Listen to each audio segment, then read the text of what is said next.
Yo, what's up guys, welcome back to the channel, and today I'm gonna show you how to make a payment on your Kikoff credit account.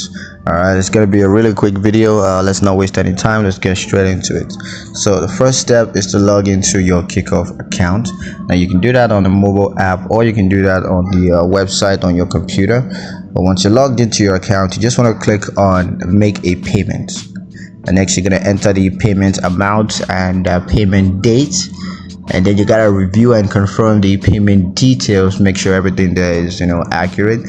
And once that's done, just choose the payment method. It could be a bank transfer, debit cards, or whatever it is. Just choose the payment method and then confirm the payment to get that done. So yeah, that's pretty much it on how to make a payment on your Kikoff credit account.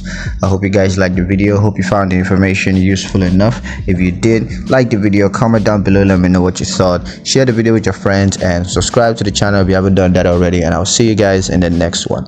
Peace.